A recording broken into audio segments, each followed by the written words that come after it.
Hello बच्चों, कैसे हो आप लोग। तो दोस्तों आज हम देखेंगे unit 10 haloalkanes and haloarenes. Halogenated compounds persist in the environment due to their resistance to break down by soil bacteria। जितने भी हेलोजन के कंपाउंड होते हैं वो इन्वायरमेंट में लंबे समय तक बने रहते हैं क्योंकि वो सॉइल में प्रेजेंट बैक्टीरिया के द्वारा आसानी से तोड़े नहीं जा सकते हैं। उनको रेजिस्टेंस होता है, ठीक है, उनके पास रेजिस्टेंस होता है कि वो सॉइल की बैक्टीरिया के द्वारा आसानी से तोड़े नहीं जा सकते हैं। इसलिए लंबे टाइम तक हेलोजन के जो कंपाउंड होते हैं वो इन्वायरमेंट में बने रहते हैं।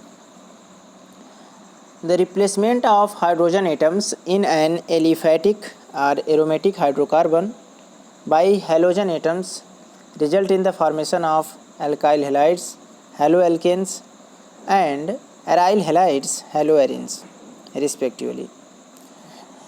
एक हाइड्रोजन एटम को रिप्लेस कर दिया जाए एलिफैटिक से या एरोमेटिक हाइड्रोकार्बन से तो रिस्पेक्टिवली हमारा एल्काइल हेलाइड्स बनता है जिसे हम हेलो एल्केन्स कहते हैं, और एराइल हेलाइड्स बनता है जिसे हम हेलो एरेन्स कहते हैं। एक हाइड्रोजन एटम को हटा के उसकी जगह पे हम कोई भी हेलोजन के एटम लगा रहे हैं, रिप्लेस कर रहे हैं। अब वो हेलोजन के एटम हमारे हो सकते हैं फ्लोरीन, क्लोरीन, ब्रोमीन और iodine. Halo alkanes contain halogen atoms attach to the sp3 hybridized carbon atom to an alkyl group. तो हेलो एल्केन्स में क्या होता है कि जो हमारा हेलोजन का एटम होता है वो sp3 हाइब्रिडाइज्ड कार्बन एटम से अटैच होता है, ठीक है। जो रेस्ट ऑफ द पार्ट है उसे हम एल्काइल ग्रुप कहेंगे। एल्काइल ग्रुप कब कहते हैं? जब एल्केन में एक हाइड्रोजन कम होता है तो उसे हम एल्काइल ग्रुप कहते हैं। जैसे कि CH4 मीथेन कहते हैं। अब अगर CH3 हो तो उसे हम मिथाइल कहते हैं। वैसे अगर हम C2H6 की बात करें जिसे हम ईथेन कहते हैं, उसमें एक हाइड्रोजन कम कर दो, C2H5 कर दो तो उसे हम क्या कहेंगे? ईथाइल, ठीक है। तो उसे हम एल्काइल ग्रुप, इस तरह से आप समझ पाएँ। वेयर एज अगर हम हेलो एरेन्स की बात करें, मतलब कि ऐसे कंपाउंड जो कि बेंजीन से जुड़ते हैं, ठीक है, ऐसे हमारे जो हेलोजन के एटम हैं जो बेंजीन से जुड़ते हैं उन्हें हम हेलो एरेन्स पढ़ते हैं। तो halo arene contain halogen atom attach to sp2 hybridized carbon atom of an aryl groups. Halo arenes में क्या होता है? जो हेलोजन एटम होता है वो sp2 हाइब्रिडाइज्ड कार्बन से, जिस कार्बन से वो जुड़ता है वो sp2 हाइब्रिडाइज्ड होते हैं और उस ग्रुप को हम एराइल ग्रुप कहते हैं। सबसे सिंपल एराइल ग्रुप बेंजीन है हमारा। Many halogen containing organic compound occur in nature and some of these are clinically useful।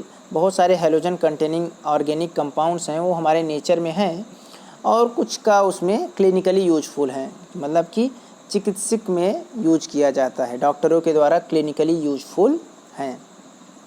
अब क्लिनिकली यूजफुल हो सकते हैं वो एंटीबायोटिक हो सकते हैं, एंटीबैक्टीरियल हो सकते हैं, तो क्लिनिकली यूजफुल हैं। These classes of compound find wide application in industry as well as in day to day life। In classes के जो कंपाउंड हैं इनका बहुत सारा एप्लीकेशन है, यूज है इंडस्ट्री में और साथ में हमारे डे टू डे लाइफ में। तो डे टू डे लाइफ में कहाँ यूज है अब हम आगे देखेंगे। They are used as a solvent for relatively non polar compound and as a starting material for the synthesis of wide range of organic compounds. इनका सॉल्वेंट के तौर पे यूज होता है, विलायक के तौर पे, मतलब घोल बनाने के तौर पे, ठीक है। सॉल्वेंट मतलब घोल बनाने के तौर पे, जैसे वाटर एंड चीनी, ठीक है, पानी ले रहे हो, चीनी ले रहे हो, तो यहाँ वाटर हमारा सॉल्वेंट है, ठीक है, जिसमें हम घोल रहे हैं वो सॉल्वेंट होता है, ठीक है। तो सॉल्वेंट के तौर पे यूज होता है। नॉन पोलर कंपाउंड्स के लिए, किसके लिए? नॉन पोलर कंपाउंड्स के लिए। फिर स्टार्टिंग मटेरियल के तौर पे यूज़ होता है, बहुत सारे प्रोडक्ट बनाने के लिए स्टार्टिंग मटेरियल के तौर पे, मतलब कि हमें वो प्रोडक्ट बनाने के लिए इस मटेरियल की ज़रूरत पड़ेगी, क्योंकि अगर स्टार्टिंग में ये नहीं होगा तो वो हम नहीं प्राप्त कर सकते हैं। तो स्टार्टिंग मटेरियल के तौर पे यूज होता है ऑर्गेनिक कंपाउंड को बनाने के लिए। बहुत सारे ऑर्गेनिक कंपाउंड ऐसे होते हैं। फिर है क्लोरीन कंटेनिंग एंटीबायोटिक, जिसको हम कहते हैं क्लोरोएम्फेनिकॉल, ठीक है। क्लोरीन कंटेनिंग क्लोरोएम्फेनिकॉल इम्पॉर्टेंट है, याद रखना, ये नीट के एग्ज़ाम में क्वेश्चन पूछा गया है एंटीबायोटिक के तौर पे। ये ब्रॉड स्पेक्ट्रम एंटीबायोटिक है और ये क्वेश्चंस आ चुका है, नीट एग्ज़ाम में आ चुका है। तो दोस्तों जो हमारे एनसीईआरटी के एग्जाम्पल्स होते हैं उनसे क्वेश्चंस बार बार पूछे जाते हैं। तो जो भी जितने भी पॉइंट, जितने भी एग्जाम्पल दे रखे हैं एनसीईआरटी से अगर है तो उसे तुम क्लियर ज़रूर कर लो। और इस समय एनसीईआरटी पर ज़्यादा फोकस भी हो रहा है, ठीक है। तो क्लोरीन कंटेनिंग एंटीबायोटिक जिसे हम कहते हैं क्लोरोएम्फेनिकॉल प्रोड्यूस्ड बाय माइक्रो ऑर्गेनिज्म। तो कभी कभी ये भी पूछ सकता है कि कौन सा एंटीबायोटिक है जो माइक्रो ऑर्गेनिज्म के द्वारा बनाया जा सकता है, ठीक है। या फिर एंटीबायोटिक के तौर पे भी दोबारा रिपीट कर सकता है कि कौन इसमें एंटीबायोटिक है, तो chloramphenicol is very effective for the treatment of typhoid fever. कभी कभी ऐसा भी पूछा जा सकता है कि क्लोरोएम्फेनिकॉल किस बीमारी के लिए यूज होता है, तो टाइफाइड फीवर के लिए यूज होता है। तो कई प्रकार के क्वेश्चंस बन सकते हैं केवल एक पर, किस पे, क्लोरोएम्फेनिकॉल पे। वैसे भी ये नीट में क्वेश्चंस पूछा जा चुका है, नीट में पूछा जा चुका है। Okay, our body produce iodine containing hormone जिसे हम कहते हैं थायरॉक्सिन। हमारी बॉडी प्रोड्यूस करती है जिसमें आयोडीन कंटेनिंग हार्मोन है थायरॉक्सिन। अगर इसकी डिफिशेंसी होती है, the deficiency of which causes a disease called goitre. इसकी डिफिशेंसी से हमें जो बीमारी होती है वो कहते हैं ग्वाइटर होता है। क्या होता है? Goitre. Synthetic halogen compound which chloroquine is use for the treatment of malaria. और सिंथेटिकली हैलोजन एक कंपाउंड है जिसे हम क्लोरोक्वीन कहते हैं, मतलब कि लेबोरेटरी में बनाया जाता है। जो सिंथेटिक हैलोजन कंपाउंड मतलब कि जिसे हम सिंथेसिस करते हैं, मैन मेड जो होता है उसे सिंथेटिक कहते हैं, ठीक है।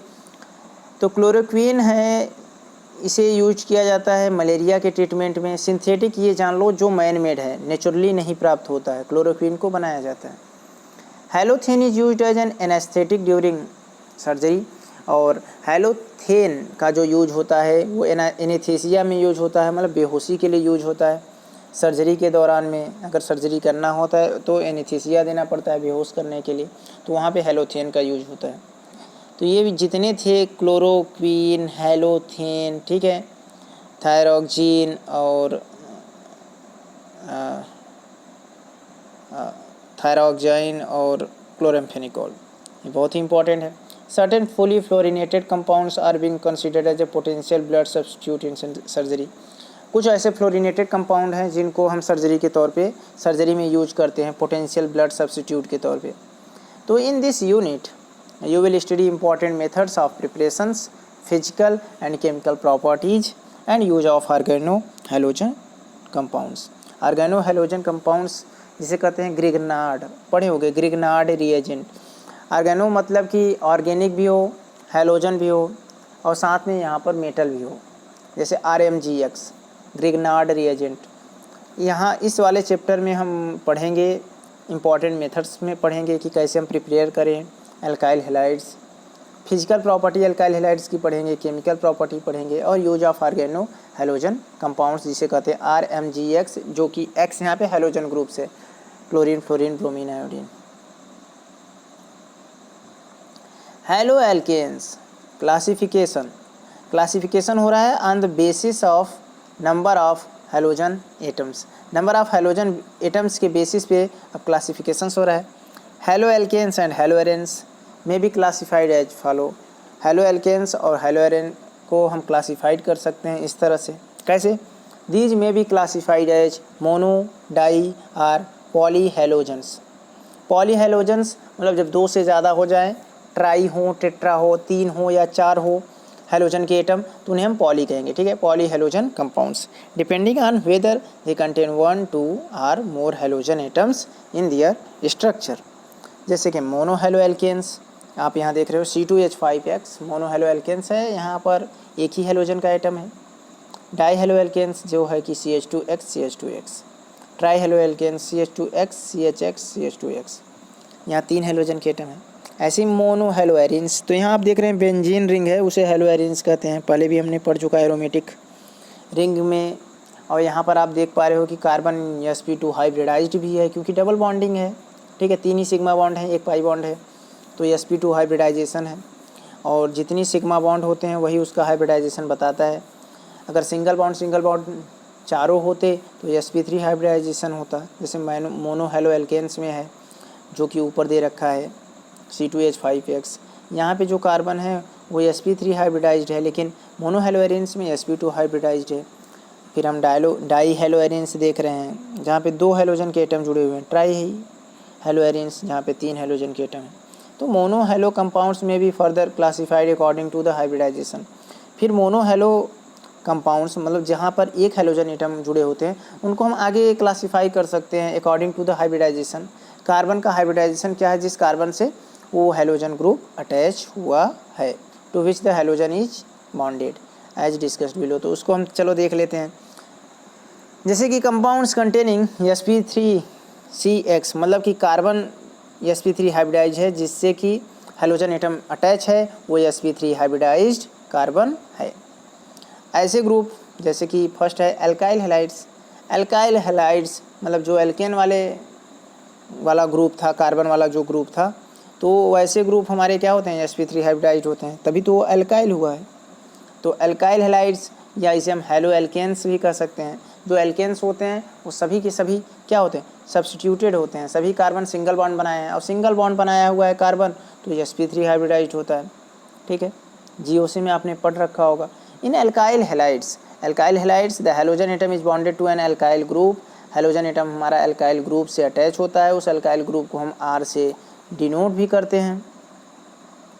दे फॉर्म होमोलॉगस सीरीज, ये होमोलॉगस सीरीज भी बनाते हैं।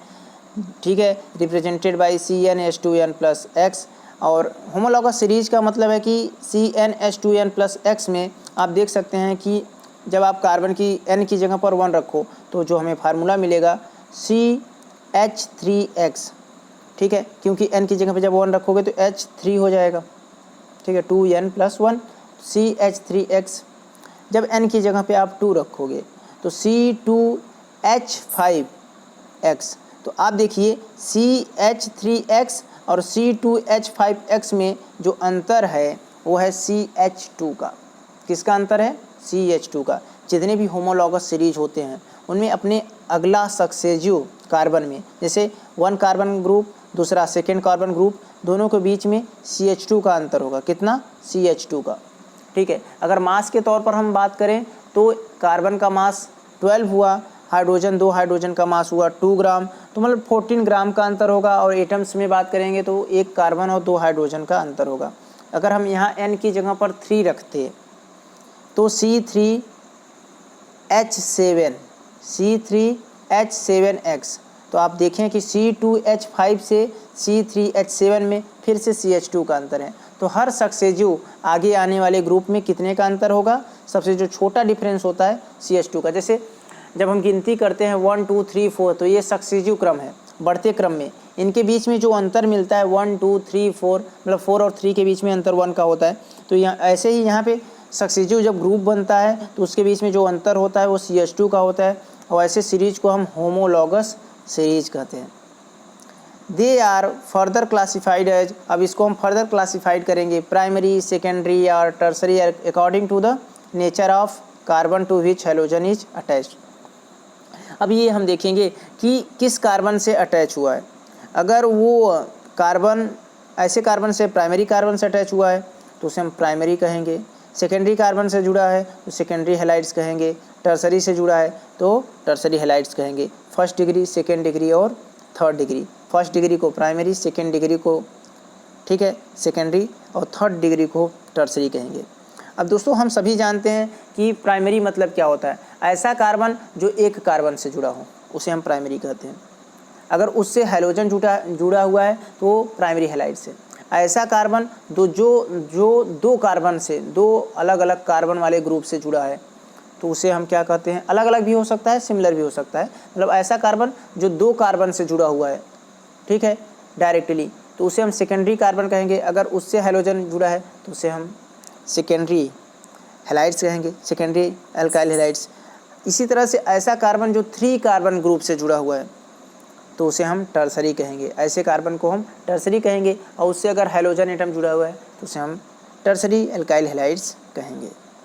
ओके, तो if halogen is attached to a primary carbon atom in an alkyl halide, the alkyl halide is called primary alkyl halide. R. Similarly, if halogen is attached to secondary or tertiary carbon atom, the alkyl halide is called the secondary alkyl halides and tertiary alkyl halides respectively. तो दोस्तों हम देख रहे हैं ये रहा हमारा primary. आप देख रहे हैं कि ये जो कार्बन है ये एक कार्बन ग्रुप से जुड़ा है, बाकी 2 हाइड्रोजन ग्रुप हैं और उससे हेलोजन जुड़ा है, तो इसे हम प्राइमरी बोल दिए, इसे हम प्राइमरी। यहाँ हम सेकेंड में देखें, ये कार्बन 2 कार्बन ग्रुप से जुड़ा हुआ है, तो इसे हमने सेकेंडरी बोला और उसी से हेलोजन भी जुड़ा हुआ है, ठीक है, तो इसलिए सेकेंडरी अल्काइल हैलाइड्स हुआ। अब ये कार्बन की अगर हम बात करें तो ये 3 कार्बन ग्रुप से जुड़ा हुआ है, तो इसलिए टर्सरी हुआ और उसी से हेलोजन जुड़ा हुआ है, तो वो क्या हुआ, टर्सरी अल्काइल हैलाइड्स। क्वाटनरी नहीं हो सकता है, ठीक है, क्वाटनरी कार्बन तो हो सकता है लेकिन क्वाटनरी अल्काइल हैलाइड्स नहीं हो सकता है, क्योंकि अगर यहाँ पर भी आप R ग्रुप जोड़ दोगे तो ये हेलोजन एटम जुड़ेगा कहाँ। हेलोजन एटम को जुड़ने के लिए कोई जगह ही नहीं बचेगी, क्योंकि कार्बन तो 4 ही बॉन्ड बनाएगा। तो मैक्सिमम कितना हो सकता है, टर्सरी अल्काइल हैलाइड्स हो सकता है, क्वाटनरी नहीं हो सकता है। अब हम देखते हैं बी ग्रुप है जिसे हम कहते हैं एलाइलिक हैलाइड्स। क्या कहते हैं, एलाइलिक हैलाइड्स। अब एलाइलिक हैलाइड्स क्या होते हैं, दीज आर द कंपाउंड्स, ये ऐसे कंपाउंड्स होते हैं in which the halogen atom is bonded to an sp3 hybridized carbon atom, ठीक है, जो हैलोजन एटम है वो अभी भी बॉन्ड कर रहा है कैसे कार्बन से, जो sp3 हाइब्रिडाइज्ड है, लेकिन adjacent to carbon carbon double bond, लेकिन वो जो जिस कार्बन से जुड़ा हुआ है उसके बगल वाले कार्बन के पास कार्बन कार्बन डबल बॉन्ड है। जैसे कि आप देख पा रहे हैं कि ये जो कार्बन है ये तो sp3 हाइब्रिडाइज्ड है, लेकिन इसके जो बगल वाला कार्बन है यहाँ पर जो कार्बन है वो कार्बन कार्बन डबल बॉन्ड से जुड़ा हुआ है। ऐसे अगर आप यहाँ पर देखिए कि ये कार्बन तो sp3 हाइब्रिडाइज्ड है, लेकिन उससे बगल वाला जो कार्बन है वो कार्बन कार्बन डबल बॉन्ड जोड़ रखा है। तो ऐसे कार्बन ग्रुप को हम क्या कहते हैं, एलाइलिक कहते हैं, कि जिस कार्बन से जुड़ा हुआ है वो तो sp3 हाइब्रिडाइज्ड है, लेकिन उसके बगल वाला sp2 हाइब्रिडाइज्ड है, उसके पास डबल बॉन्ड है, तो ऐसे ग्रुप को हम क्या कहते हैं, एलाइलिक हैलाइड्स। अब हम देखते हैं बेंजाइलिक हैलाइड्स क्या होते हैं। These are the compounds in which the halogen atom is bonded to an sp3 hybridized carbon atom attached to an aromatic ring। ऐसा कार्बन रहेगा जो sp3 हाइब्रिडाइज्ड होगा, लेकिन उसके एडजेसेंट क्या, वो जिससे अटैच होगा वो कार्बन वो एरोमेटिक रिंग होगा, मतलब वो कार्बन डायरेक्टली एरोमेटिक रिंग से अटैच होगा। देख सकते हैं, आप देख पा रहे हो इस ग्रुप, इसे बेंजाइलिक कहते हैं। इस कार्बन से हेलोजन हमारा जुड़ा हुआ है और ये डायरेक्टली किससे जुड़ा हुआ है, एरोमेटिक से। किससे जुड़ा हुआ है, एरोमेटिक से। आप यहाँ पर देख रहे हैं कि इस कार्बन से ये अटैच है, ये डायरेक्टली किससे जुड़ा हुआ है, एरोमेटिक से जुड़ा हुआ है। ओके, अब हम देखते हैं कंपाउंड्स कंटेनिंग sp2CX बॉन्ड, मतलब अब ऐसे कार्बन से हेलोजन एटम जुड़ा हुआ है जिसका हाइब्रिडाइजेशन sp2 है। इस क्लास में इंक्लूड होता है बिनाइलिक हैलाइड्स। बिनाइलिक हैलाइड्स आप देख रहे हैं कि जिस कार्बन से जुड़ा हुआ है हेलोजन एटम, जिस कार्बन से हेलोजन एटम जुड़ा हुआ है वो sp2 हाइब्रिडाइज्ड है, क्योंकि वो डबल बॉन्ड खुद ही बना रखा है, तो sp2 हाइब्रिडाइज्ड है। आप यहाँ देख रहे हैं इस कार्बन, ये कार्बन जो है ये sp2 हाइब्रिडाइज्ड है क्योंकि डबल बॉन्ड बना रखा है। अब है दूसरा प्रकार है जिसे हम कहते हैं aryl halides. These are the compounds in which the halogen atom is directly bonded to the sp2 hybridized carbon atom of an aromatic ring। Aromatic ring में जितने भी कार्बन हैं सभी sp2 हाइब्रिडाइज्ड हैं। उस कार्बन से अगर डायरेक्टली हेलोजन एटम जुड़ता है तो उसे हम एराइल हैलाइड कहते हैं। आप फर्स्ट वाले में भी देख रखे हैं कि वही है केस कि डायरेक्ट किस कार्बन से जुड़ा हुआ है, जो एरोमेटिक रिंग में कार्बन है उससे हेलोजन एटम जुड़ा हुआ है। यहाँ पर भी आप देख रहे हैं कि डायरेक्ट हेलोजन एटम्स किससे जुड़ा हुआ है, एरोमेटिक रिंग वाले कार्बन से जुड़ा हुआ है।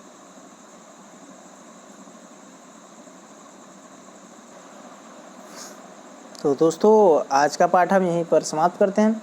आप हमें कमेंट करके ये बताइएगा कि आपको वीडियो कैसा लगा और ज़्यादा से ज़्यादा दोस्तों तक शेयर करो, और जो भी आपको कॉन्सेप्ट लगा होगा कि हमने नहीं समझाया या हम थोड़ा फास्ट चल रहे हैं, तो आप ये भी बता सकते हो कि हमारी स्पीड कैसी रही। तो मिलते हैं नेक्स्ट वीडियो में, तब तक के लिए bye, good night all of you. और ज़्यादा से ज़्यादा वीडियो को शेयर करो, कमेंट करो, और आप हमारे व्हाट्सएप नंबर पर डाउट पूछ सकते हो 8127681722 पे। थैंक यू फॉर वॉचिंग दोस्तों। चैनल को ज़्यादा से ज़्यादा दोस्तों तक शेयर करना बिल्कुल ना भूलो। अगर आप हमारे चैनल पर नए हो तो चैनल को सब्सक्राइब कर लेना और बेल आइकन को भी दबा लेना। Thank you for watching.